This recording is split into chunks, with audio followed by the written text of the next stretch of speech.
एक बार उस परिभाषा को दोहराइए। योगः चित्त वृत्ति निरोधः। इसका हिंदी अनुवाद बोलिए। चित्त की वृत्तियों को रोक देना योग है।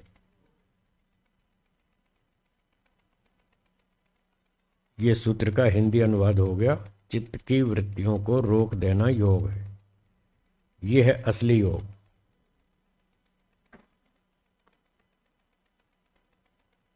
तो इस सूत्र में बताया है चित्त।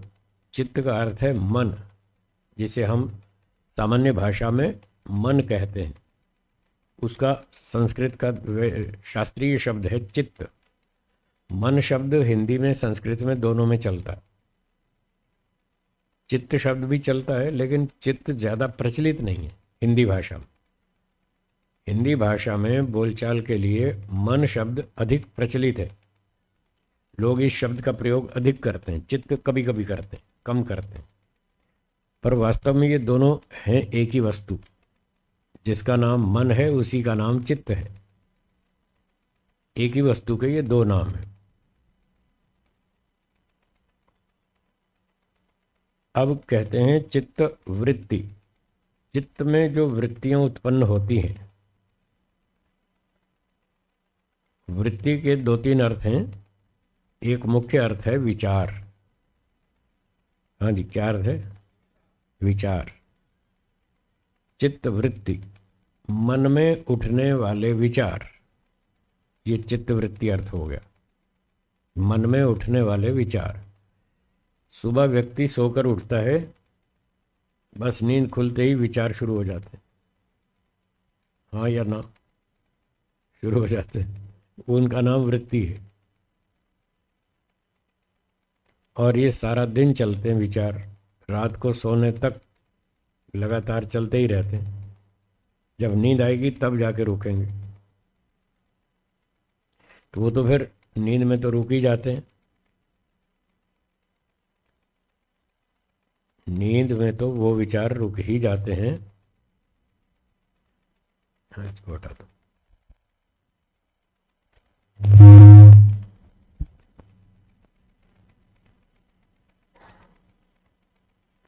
पर जागृत अवस्था में जागते हुए, दिन भर जागते हुए भी उनको रोकना है। इसका नाम योग है।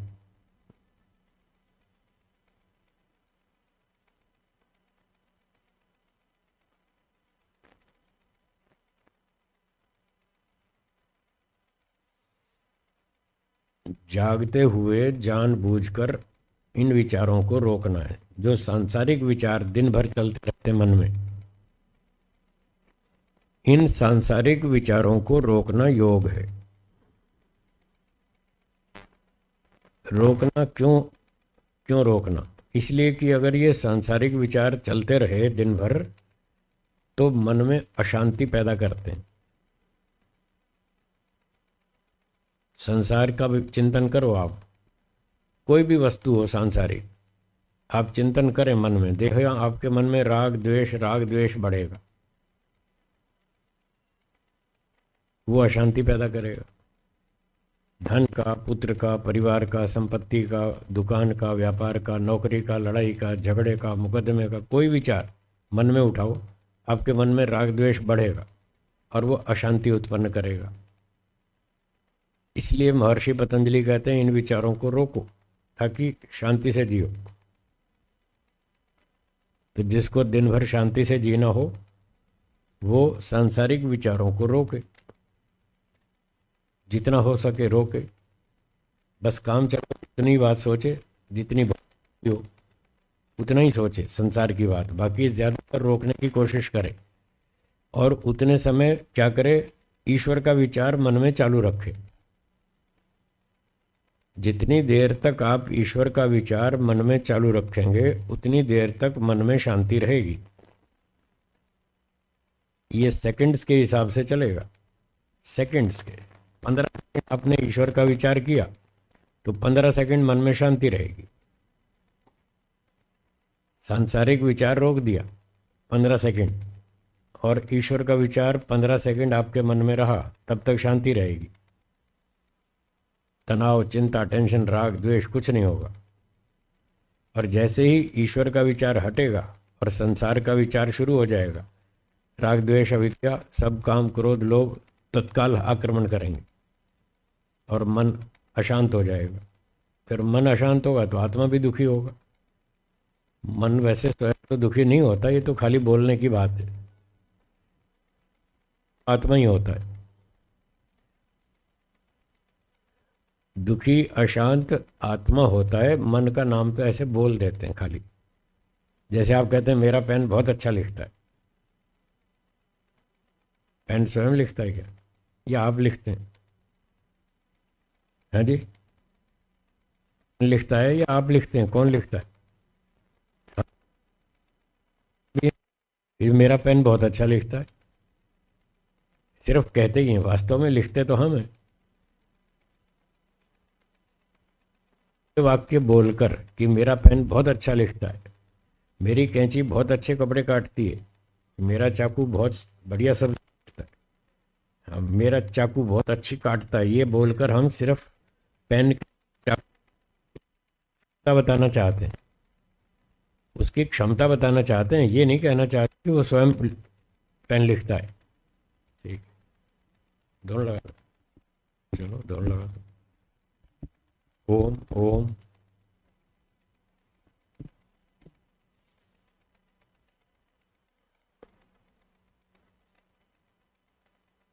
मेरा पेन बहुत अच्छा लिखता है, इसका अर्थ ये नहीं कि पेन स्वयं लिखता है। फिर भी ऐसा हम बोल रहे हैं, मेरा पेन बहुत अच्छा लिखता है। इसको अंग्रेजी में एक्टिव वॉइस सेंटेंस कहते हैं, एक्टिव वॉइस। जबकि पेन स्वयं नहीं लिखता है, फिर भी ऐसा बोलकर हम पेन की क्षमता बताना चाहते हैं कि मेरे पेन में लिखने की क्षमता अच्छी है, स्मूथ लिखता है, बहुत बढ़िया लिखता है, उसका फ्लो बहुत अच्छा है। सिर्फ पेन की क्षमता बताई जा रही है, न कि पेन स्वयं लिखता है, ये नहीं बताना चाहते हम। तो इसी तरह से मन अशांत है ऐसा बोल देते हैं। अशांति तो आत्मा को है, मन को क्या है? मन तो जड़ है, उसको कुछ नहीं पता। आप जब फोन से बात करते हैं, जिस व्यक्ति से बात करते हैं फोन से, तो क्या फोन को पता चलता है आप क्या बोल रहे हैं? क्यों मुकेश जी, फोन को पता चलता है? क्यों?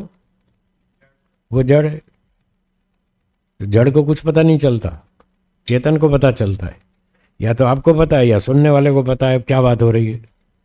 ना आपके फ़ोन को पता, ना उसके फ़ोन को, किसी को भी नहीं पता, पर वो काम कर रहा है, सहयोग तो दे रहा है बातचीत करने में। ऐसे ही मन जड़ है। जो भी अशांति होती है वो आत्मा को होती है, आत्मा चेतन है। मन को कुछ नहीं पता शांति है या अशांति है, मन तो हर स्थिति में एक जैसा ही है। तो जो व्यक्ति ईश्वर का चिंतन करेगा उसको शांति मिलेगी, जो संसार की बातें सोचेगा उसको अशांति मिलेगी। इसलिए कह रहे हैं कि दिन भर जो संसार की बातें मन में चलती रहती हैं, इनको बंद करो, शांति से जियो। ऐसे समाचार मत सुनो जिससे अशांति बढ़ती हो। ऐसे दृश्य मत देखो टेलीविज़न में, वीडियो में, मोबाइल में, फेसबुक पर, व्हाट्सएप पर। ऐसे वीडियो मत देखो जो टेंशन बढ़ाने वाले हैं, उससे सिर्फ टेंशन बढ़ती है, लाभ कुछ नहीं होता। जिससे संबंधित वो वीडियो हो वो व्यक्ति देखे। कोई गऊओं की तस्करी कर रहा है, वीडियो में आपने देखा कि गऊओं की तस्करी हो रही है, तो जिसका काम है कंट्रोल करना, तस्करी रोकना, उसको दिखाओ ना। सबको क्यों दिखा रहे? जिसका उससे संबंध है उस व्यक्ति को बताओ ये काम आपका है, आप करो, वो करे। सारे लोग क्यों देखें? आप अकाउंट्स लिखते हैं, आप सबको दिखाते हैं भाई मैं अकाउंट्स लिख रहा हूँ, आओ ज़रा आओ मेरा अकाउंट देखो। कोई दिखाते हैं क्या? ये खाना बनाती हैं माताएं, ये सबको दिखाती हैं क्या कि देखो देखो हम खाना बना रहे हैं, ऐसे बना रहे हैं? उनका काम है, वो करती हैं। कोई खाने में गड़बड़ है तो जो जानता है एक्सपर्ट आदमी उसको दिखाओ, उससे पूछो भाई मेरे खाने में चेक करो कहाँ गलती है। सबको गली मोहल्ले वालों को दिखाने का क्या मतलब? मेरी बात समझ में आ रही है? आ रही है ना? उस घटना से जिसका संबंध है वो घटना की सूचना उस व्यक्ति को दो, सबको मत दो। सब उसको देखेंगे, वो सबकी टेंशन बढ़ेगी कि अरे ऐसा हो रहा है, वैसा हो रहा है। वो तो हो ही रहा है, पहले भी हो रहा था, कोई आज नया थोड़ी शुरू हुआ। आज जो दुर्घटनाएं हो रही हैं, गौहत्या हो रही है, डकैती हो रही है, लूटमार हो रही है, आतंकवाद हो रहा है, परेशान कर रहे हैं एक दूसरे को, ब्लैकमेल कर रहे हैं, क्या ये अब 20 साल में शुरू हुई हैं? पहले नहीं होती थी ये सारी घटनाएं? बस पहले समाचार नहीं मिलता था, पहले टीवी की सुविधा कम थी, रेडियो की कम थी, तो समाचार कम मिलता था, तो लोग शांति से जी रहे थे। हाँ या ना? जब से ये टीवी रेडियो आया, मोबाइल फ़ोन आया, टेंशन बढ़ गई लोगों की। सारा दिन वो टेंशन में ही रहते हैं, फालतू की बातें सुनते हैं, पढ़ते हैं, बेकार टाइम ख़राब करते हैं और अशांति पैदा करते हैं। अगर कोई घटना हो गई और आपको उसकी सूचना नहीं मिली तो आपका मन शांत रहेगा, आपको कुछ पता ही नहीं है क्या हुआ। और जैसे ही वो सूचना सुनेंगे आपकी टेंशन भी शुरू हो जाएगी। 10 लोग तो टेंशन में थे ही जिन्होंने वो सूचना सुनी थी। आपने नहीं सुनी तो आपका मन ठीक था, आप प्रसन्न थे। जैसे ही आपने सुनी आपको भी टेंशन शुरू हो गई।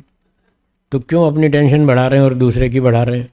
फॉरवर्ड करो, फॉरवर्ड करो, जो भी मैसेज है फॉरवर्ड करो। ये मैसेज कल शाम तक भारत के हर मोबाइल में होना चाहिए। सबकी टेंशन बढ़ाओ। तो महर्षि पतंजलि कहते हैं ऐसा मत करो, अपनी टेंशन भी मत बढ़ाओ, दूसरे की भी मत बढ़ाओ, अपने काम से काम रखो बस, बाकी भगवान का भजन करो और मस्त रहो। बताते हैं जब पहला प्रथम विश्व युद्ध हुआ था 1914 से 1919 तक, उस समय में कोई विद्वान था जो वेद का भाष्य कर रहा था, कहीं जंगल में एक कुटिया उटिया बना के बैठा रहा 5 साल तक। वर्ल्ड वॉर हो गई, उसको पता ही नहीं चला दुनिया में युद्ध हो रहा है। उसको पता ही नहीं चला, वो अपने काम में मस्त रहा। बताइए, तो उससे क्या नुकसान हुआ? कुछ भी नहीं, दुनिया लड़ती रही, उसका क्या नुकसान हुआ? ऐसे ही दुनिया में लड़ाई झगड़े चलते रहते हैं, पहले भी चलते थे, आगे भी चलेंगे। अगर आप उनकी सूचनाएं नहीं सुनेंगे, नहीं पढ़ेंगे, नहीं जानेंगे, नहीं देखेंगे तो कोई नुकसान नहीं है। उसका जो कंट्रोल करने वाले हैं वो कर लेंगे। आप अपना मस्त रहो, शांति रहो। ये है योगश चित्त वृत्ति निरोधा, ये मतलब है। बाह्य वृत्ति कम से कम, बस काम की बात करो, फालतू नहीं। बाकी अपना ध्यान करो, पढ़ाई करो, स्वाध्याय करो, व्यायाम करो, विश्राम करो, दिनचर्या ठीक करो, अपने आध्यात्मिक कार्यों में समय लगाओ। ये कहना चाहते हैं महर्षि पतंजलि, ये उनका तात्पर्य है।